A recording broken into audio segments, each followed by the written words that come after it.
Oi, gente, eu sou Letícia Lira, psicóloga clínica, e para quem não sabe, a gente está no Setembro Amarelo, que é o mês voltado para conscientização e prevenção do suicídio. Por isso eu decidi nesse mês trazer algumas obras, como livros e filmes, voltados para essa temática ou temas relacionados. Eu já falei sobre Homens Imprudentemente Poéticos, que é um livro de Walter Ugumãe. Já falei sobre Uma Questão de Vida e Morte, que é um livro muito legal. Falei sobre o filme Se Enlouquecer Não Se Apaixone. E hoje eu vou falar sobre um filme que é um clássico de 2012, que se chama As Vantagens de Ser Invisível. Se você é novo por aqui, eu recomendo fortemente que você se inscreva no canal, ative as notificações, porque semanalmente eu posto um vídeo novo por aqui falando sobre psicologia, afetos humanos, cinema e literatura. As Vantagens de Ser Invisível foi baseado no livro com o mesmo título, que foi escrito por Stephen Chbosky, não sei se eu estou falando sobre o nome dele certo, mas foi ele quem também roteirizou e dirigiu o filme. Talvez por isso esse filme traga uma consistência tão grande e por muitos é conhecido como conseguir passar uma sensação de autenticidade, de verdade, nas sensações, emoções, sentimentos que ele tenta transmitir e que ele consegue transmitir para o telespectador. O filme é parcialmente autobiográfico, segundo o próprio diretor, e ele diz que ali ele colocou coisas que ele viveu, experiências vivenciadas por ele, mas ele também pôde se inspirar em outras coisas para criar e tornar o filme da forma que ele é hoje. Além disso, ele também traz o filme como algo terapêutico para ele. A partir do momento que ele pôde colocar nas telas do cinema, nos filmes, as imagens que ele carregou durante toda a sua vida, para ele aquilo foi extremamente terapêutico. E também lidar, ter esse vínculo, ter esse contato com todo o elenco, com a equipe que trabalhou com ele na construção desse filme, faz parte desse processo terapêutico para ele também. Nas entrevistas, o Stephen também comenta que a intenção dele não era fazer um filme, mais um filme que ele chama de teen movie, que era um filme mais voltado para os adolescentes, de uma forma mais que terminava banalizando um pouco as emoções, os conflitos que os adolescentes passam em suas vidas, mas fazer mais um filme que ele termina chamando de Coming of Age, que seria um filme mais voltado para essa fase de transformações, mudanças e adaptações e, ao mesmo tempo, o surgimento de conflitos identitários, de conflitos pessoais consigo mesmo, né, de como os adolescentes se sentem com essa construção da própria identidade e de coisas que realmente são mais complexas do que os outros filmes tentavam passar. Ou seja, me dá a sensação de que ele realmente quer levar a sério todas as problemáticas e os conflitos que os adolescentes costumam passar nessa fase de transição e mudanças. Para isso, ele se inspirou em filmes como A Primeira Noite de um Homem, O Clube dos Cinco e A Sociedade dos Poetas Mortos. Então, trazendo um resumão da história do filme, a gente é apresentado ao personagem principal e também é levado no decorrer do filme através da narrativa de cartas que o próprio personagem principal, que é o Charlie, interpretado por Logan Lerman, o próprio personagem principal, ele vai escrevendo essas cartas como se fosse para um amigo imaginário. E nessas cartas ele vai falando dos seus dilemas, das suas experiências, os seus medos, inseguranças, vai se descrevendo e, acima de tudo, ele conta, logo no início, ele conta que perdeu o seu único e melhor amigo pelo suicídio. Então é assim que a gente começa o filme, sendo apresentados ao Charlie, através da narrativa dessas cartas que ele escreve para um suposto amigo imaginário. Dear friend, I haven't really talked to anyone outside of my family all summer, but tomorrow is my first day, and I really want to turn things around. E o Charlie, ele vai se descrever como alguém tímido, reservado, esquisito, e a gente vai no decorrer dessas primeiras cenas percebendo que é até favorável para ele se sentir assim, mais reservado, mais tímido, e se sentir invisível e não querer chamar a atenção dos outros, porque assim ele evita de se aproximar das pessoas,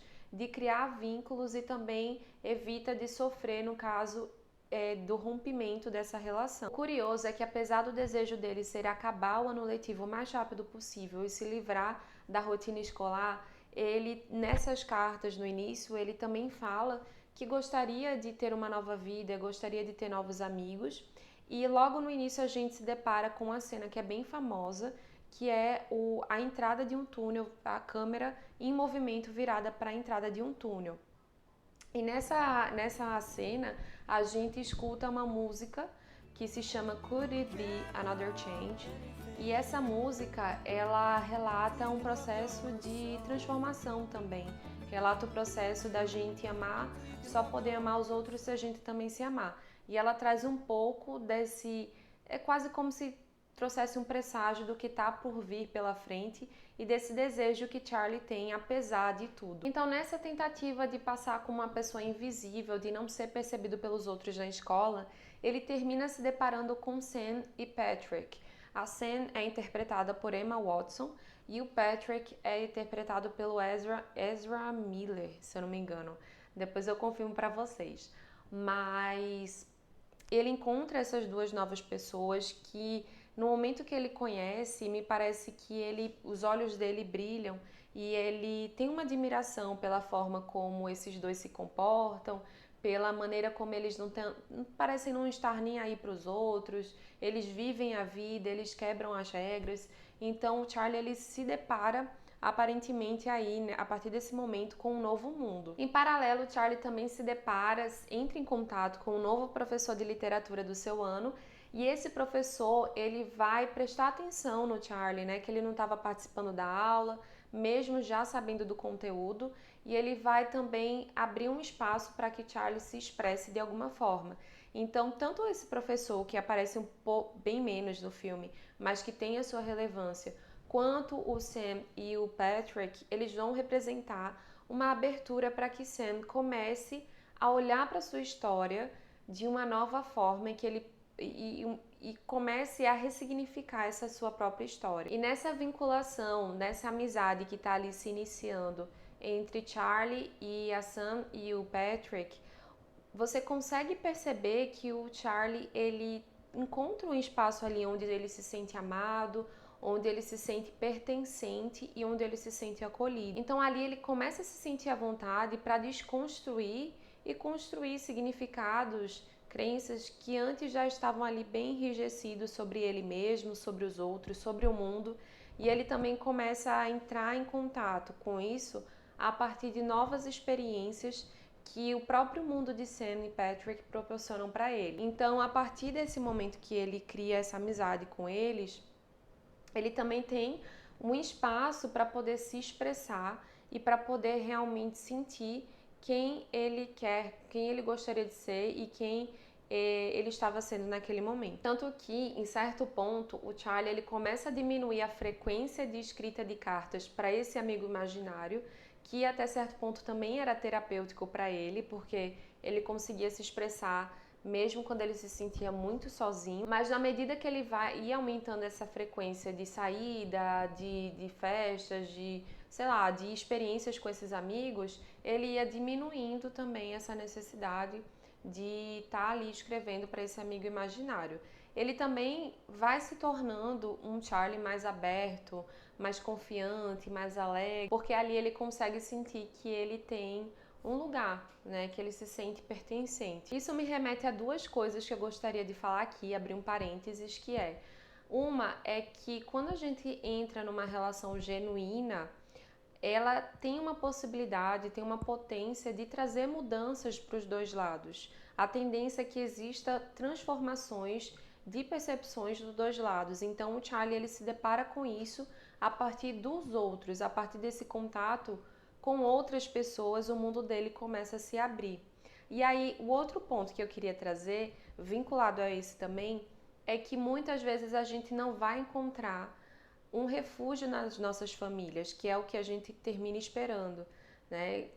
Porque a gente sabe que tem uma certa idealização, uma romantização da nossa família, e a gente esperava que ela fosse de determinada forma, que muitas vezes não é.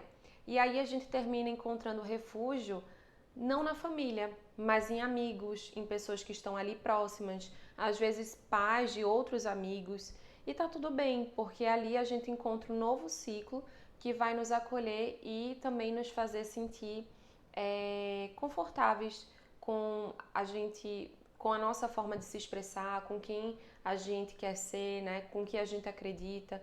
Então, o Charlie ele consegue encontrar refúgio num outro ciclo que naquele momento não estava sendo a família. Mesmo que aparentemente aquela família não apresentasse graves problemas, a gente percebe um distanciamento que é até apresentado pelo filme de outras maneiras, não só no diálogo, mas nas imagens. O filme quase não mostra a família no começo, então a gente percebe que tem um distanciamento, pelo menos por parte do Charlie, entre ele e os pais, a irmã.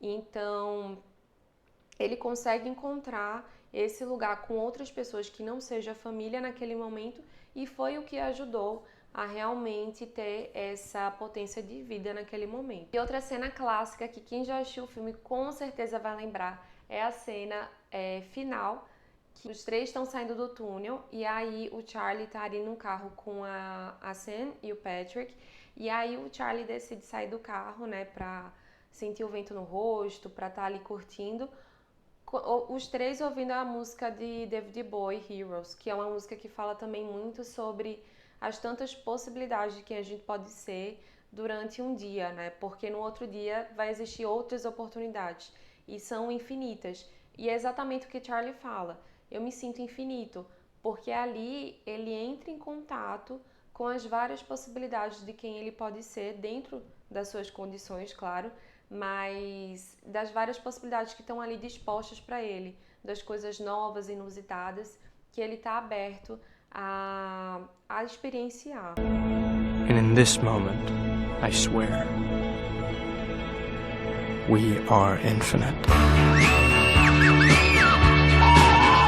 O enredo também toca em temáticas como traumas de infância, relações abusivas, a descoberta da própria sexualidade, e ele trabalha isso de uma forma muito sensível, muito cuidadosa e muito inteligente. Nem sempre ele precisa explicar necessariamente o que está acontecendo ali, escancarar de uma forma racional, mas a intenção está ali presente, que é a forma como a gente se sente assistindo o filme.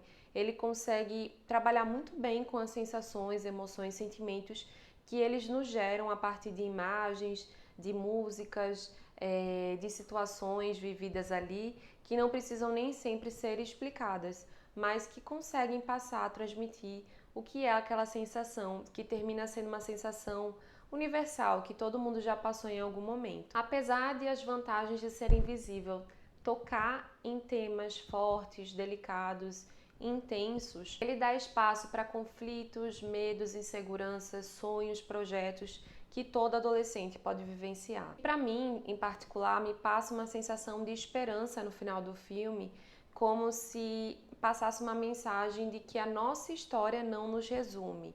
Nós não somos resumidos apenas ao nosso passado e que a gente pode ressignificar o que já foi vivido, apesar da gente não poder mudar, mas a gente pode ressignificar e reconstruir o caminho que a gente quer seguir daqui para frente. E uma das possibilidades de reconstruir, de reavaliar o nosso mundo é através dos nossos vínculos afetivos, que não necessariamente vão ser nos lugares que a gente esperava, mas que podem ter tudo para nos ajudar a olhar o mundo de formas diferentes e de uma forma mais saudável. E para finalizar, eu vejo esse filme como um lembrete de que existe sempre novas saídas, novas soluções e novos projetos e caminhos. Para fechar, eu quero deixar uma frase do filme para vocês. Nós aceitamos o amor que achamos merecer.